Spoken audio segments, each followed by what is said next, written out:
Everybody want to get on the bandwagon now because they're giving out money. They're giving out money. Right, but they ain't doing shit. That's why the churches ain't doing shit, because they giving them out money to set them. Yeah. But you can tell anything happened. The church was the place you met to deal with stuff. Now, dude. Don't do it now. Bruh.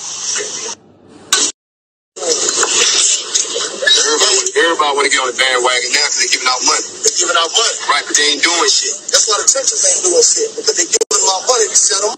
Yeah. But you can tell anything happened. The church was the place you met to deal with stuff. Now, dude. Don't do it now. Bruh. Everybody want to get on the bandwagon now because they're giving out money. They're giving out money. Right, but they ain't doing shit. That's why the churches ain't doing shit, because they giving them out money to set them. Yeah. But you can tell anything happened. The church was the place you met to deal with stuff. Now, dude. Don't do it now. Bruh. In their community. For instance, Claude Anderson talks about group economics. Establishing agreements that if a business comes into their neighborhood, they have to sign an agreement that 50% of their profits have to go back into that neighborhood. Or you can't do business with us. If you're going to gentrify us, you can only do it if we have first dibs at what you build. Or you can't come in. We've agreed to help out with that, even if it means us. Can somebody turn off the goddamn radio, please? Radio back here, sir. Turn it off.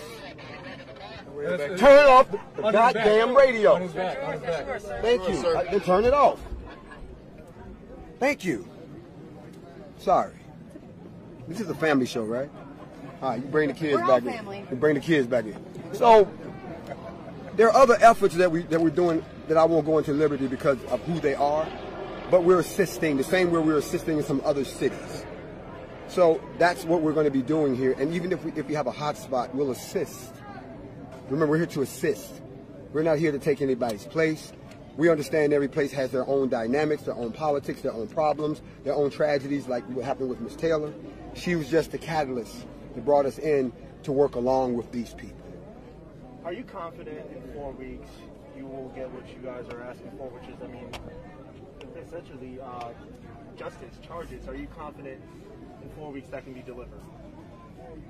There's two answers. My opinion, based on what I've seen, is that they will do everything in their power at the AG level to try to send something back down that is action. Do I believe they can do it in 4 weeks when it normally takes 8 weeks? Well, let's just say I wouldn't want to be in their shoes if I didn't. Today, you know, when you were speaking to the crowd just a little earlier ago, you were saying today no one had to use their weapons. Possibly next time that might not be the case. You also talked about how, you know, the only shots that did go off today were by someone of your own. Can you just talk a little bit about what happened? I know a lot of people have been wondering, you know, how are they? How did this happen? Those types of things. We are a safety first organization. Every one of our members, before we allow them to carry a weapon, they have to sign an indemnity agreement. So if they accidentally kill someone, they can't turn around and sue NFAC, meaning you're a responsible gun owner. You then have to have your weapon inspected by me or one of my commanders to make sure that it's safe.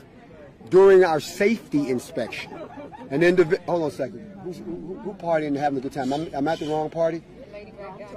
Okay, I need y'all to shut that down for me. During one of our safety checks, one of our individuals accidentally fired their weapon. That weapon injured a couple of people. Both those people are going to be okay. We did have our own medics on site. Like I said, a lot of us are ex-military, some of us are combat medics. But the police department had agreed that we would have EMS resources on, and of course they were engaged immediately. We secured our own people. They let us secure our own people. Most people don't realize what they actually saw was an example of community policing. They waited for me to arrive so that I could direct how this was going to go. Otherwise, what most of us are used to is the police come in, grab everybody up, you know, people get brutalized, and there's nobody from our community that has any authority in the issue. That is why another thing that we're doing is we open up dialogues. We're not being your buddy. We're not joining you. We're partnering with you. The same way the United States partners with countries that it really doesn't like. The enemy of my enemy is my friend. So we had that model in effect. So they worked along with us. They resolved the issue. They did exactly what we had agreed on. I had an agreement with Major Gregory that if anything happened, him and I would split the authority, technically giving me the authority over the police department, temporarily, okay, on his behalf. All right, so that's why you see me talking to them. I'm not just talking to them. He gave me authority. That's it. Anything else from anyone? Any final thought you want to get out there, or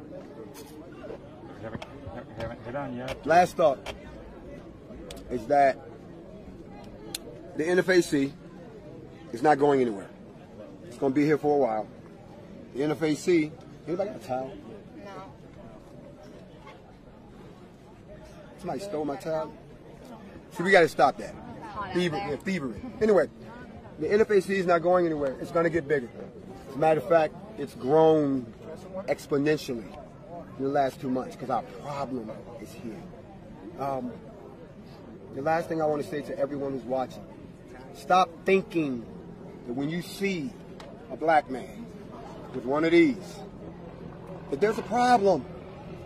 If you have a guilt complex or an inferiority complex, get help. We deal in facts, not feelings. The last message I want to say is this. To all of the families out there that have lost loved ones at the hands of the police or at the hands of racism, call us so we can find out the truth for you. But if you can't get in touch with us, constitutionally, you're authorized to find out on your own. You know what I mean? Thank you. Thank you so much for your time. Here you go. Thank you very much. Thank you. Thank you. I just want to pass this off to you. My cell phone number is on there. If there's ever anything that we can do specifically, call me, text me any time of the day. Happy to help in any